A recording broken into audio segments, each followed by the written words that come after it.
Bulletin की शुरुआत करेंगे। उत्तराखंड में जल्द होगा मंत्रिमंडल में विस्तार। मंत्रिमंडल विस्तार पर जल्द लगेगी मुहर। कई मौजूदा मंत्रियों की हो सकती है छुट्टी। मंत्रिमंडल में 4 से 5 नए चेहरे हो सकते हैं शामिल।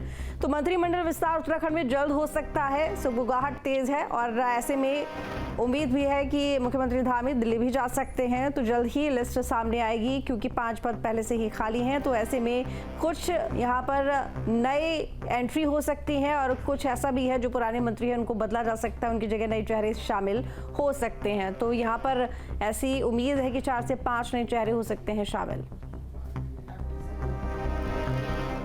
तो मंत्रिमंडल में 4 से 5 नए चेहरे हो सकते हैं शामिल। उत्तराखंड में जल्द होगा मंत्रिमंडल का विस्तार। उत्तराखंड में जल्द होगा मंत्रिमंडल का विस्तार। सुगबुगाहट तेज है। मंत्रिमंडल विस्तार पर जल्द मुहर लगेगी। कई मौजूदा मंत्रियों की छुट्टी की जा सकती है। मंत्रिमंडल में 4 से 5 नए चेहरे शामिल हो सकते हैं। कुछ नए चेहरों को तो मौका मिलेगा ही, लेकिन ये भी कहा जा रहा है कि कुछ पुराने चेहरे बदले जा सकते हैं। तो ये परिवर्तन देखने को मिलेगा मंत्रिमंडल विस्तार में। देखना होगा कि आखिर कब तक मंत्रिमंडल विस्तार हो जाएगा। ऐसे में मुख्यमंत्री धामी दिल्ली भी जा सकते हैं। तो मंत्रिमंडल में 4 से 5 नए चेहरे शामिल हो सकते हैं।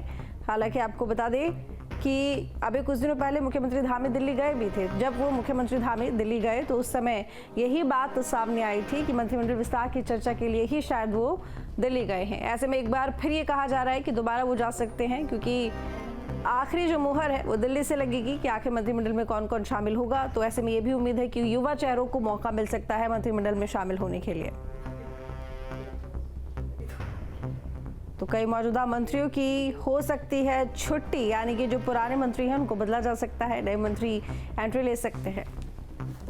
तो कई युवा चेहरों को अभी मौका मिल सकता है। अजीत राठी हमारे साथ में जुड़ गए हैं ज्यादा जानकारी के साथ में। अजीत, एक बार फिर से यहाँ पर यही सुगबुगाहट है कि मंत्रिमंडल विस्तार होने जा रहा है, मुहर लग सकती है और ये भी कहा जा रहा है कि 4 से 5 नए चेहरे इसमें शामिल हो सकते हैं। देखिए, ये तो लाजमी है चूंकि प्रेमचंद अग्रवाल के इस्तीफा देने के बाद और चूंकि एक मंत्री चंदन रामदास थे, आपको याद होगा बागेश्वर से विधायक होते थे, उनकी भी डेथ हो गई थी। तो 2 पद खाली चले गए। इसी मंत्रिमंडल से 2 मंत्री बाहर हो गए, एक इस्तीफा देने के बाद और एक डेथ की वजह से। उसके पहले 3 सीट खाली पड़ी थी कैबिनेट में। तो इस समय कुल मिलाकर 5 कैबिनेट बर्थ खाली है।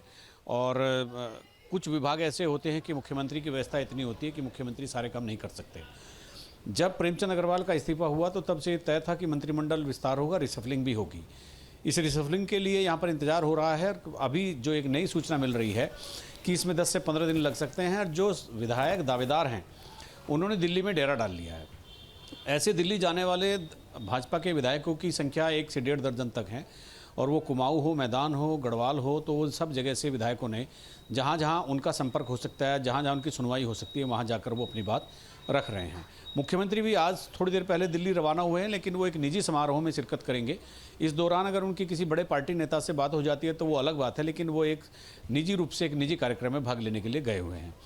अभी मंत्रिमंडल की रिसफलिंग के समय ये देखा जा रहा है कि चूँकि ये आखिरी रिसफल होगा 2027 के विधानसभा चुनाव से पहले, ये जो टीम मंत्रिमंडल में मुख्यमंत्री के साथ होगी तो ये इन्हीं के चेहरों पर, इन्हीं के दम पर 2027 का चुनाव लड़ा जाएगा। इसी महीने भाजपा के प्रदेश अध्यक्ष की ताजपोशी भी हो जाएगी। तो ये एक नई टीम होगी जो 2027 के चुनावी समर में भारतीय जनता पार्टी की नैया की खवैया बनेगी, नैया को पार लगाने के लिए। यही सब चेहरे होंगे और ये एक अंतिम इसको माना जा रहा है कि इसके बाद कोई फेरबदल नहीं होगा। जब से राज्य में भारतीय जनता पार्टी की सरकार का गठन हुआ है पिछले 3 साल में, ये पहला परिवर्तन हो रहा है। और इन्हीं चेहरों पर अब पार्टी में ये सब चीज़ें उधेड़-बुन चल रही है, मंथन चल रहा है कि अनुभव और युवा दोनों को कैसे एक समागम कैसे किया जाए। क्योंकि अगर खालिस तौर पर युवाओं को पार्टी आगे मंत्रिमंडल में लाती है तो सदन से सड़क तक बहुत सारी दिक्कतें होती हैं। नए लोगों को अगर सीखने को कुछ नहीं मिलेगा तो सदन में सवालों का जवाब देना और तमाम तरह की जो रणनीति होती है ट्रेजरी बेंच की, उसमें वो चूक कर सकते हैं। इसीलिए अनुभवी चेहरों को भी देखा जा रहा है कि कुछ अनुभवी चेहरे भी आने चाहिए। अभी जैसे संसदीय कार्य मंत्री प्रेमचंद अग्रवाल थे, उनका इस्तीफा हो।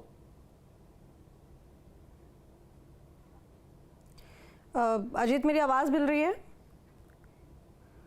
चलो दोबारा रुक करेंगे अजीत का टेक्निकल इशू, लेकिन आपको बता दें कि मंत्रिमंडल विस्तार पर जल्द मोहर लगेगी क्योंकि 5 पद ऐसे हैं जो कि खाली हैं। हाल ही में प्रेमचंद अग्रवाल जिन्होंने इस्तीफा दिया है, उनके इस्तीफा देने के बाद 5 सीटें हो गई हैं।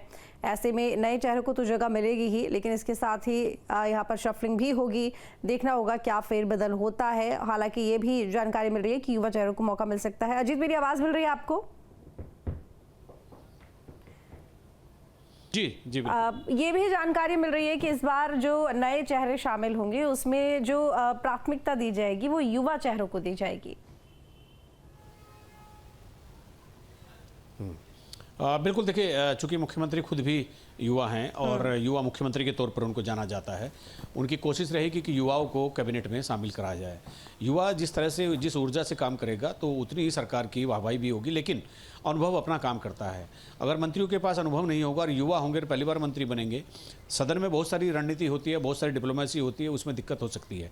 पार्टी में एक मंथन ये चल रहा है कि अनुभव भी साथ आना चाहिए युवाओं के, यानी युवा और अनुभव का कैसे समागम हो सकता है मंत्रिमंडल के भीतर। एक ऐसी तस्वीर जिसमें यूथ है और एक्सपीरियंस भी है, तो ऐसी चीज़ें 1-2 वरिष्ठ लोगों को मंत्रिमंडल में शामिल करने की बात भी हो रही है, लेकिन इसमें 10 से 15 दिन का समय लगने की उम्मीद है। इसी के साथ साथ प्रदेश अध्यक्ष का चुनाव भी इसी महीने के अंत तक हो जाना है। एक नया प्रदेश अध्यक्ष मिल जाएगा और जैसा मैंने अभी अपने दर्शकों को बताया कि ये जो टीम होगी, मंत्रिमंडल का जो गठन होगा, नया प्रदेश अध्यक्ष होगा, ये एक ऐसी टीम होगी जो 2027 के चुनावी समर में पार्टी की नाव को, उसकी नैया को पार कराने का दारोमदार इनके कंधों पर रहेगा। तो इसीलिए पार्टी अभी मंत्रिमंडल के एक्सटेंशन में कोई जल्दबाजी नहीं करना चाहती, वो पूरा गुणा भाग करके सेंट्रल लीडरशिप देखना चाहती है कि कौन लोग फिट बैठते हैं। तो इसीलिए 10 से 15 दिन का समय यहाँ पर लगने की बात अभी कही जा रही है। जी, बहुत शुक्रिया आपका तमाम जानकारी के लिए अजीत।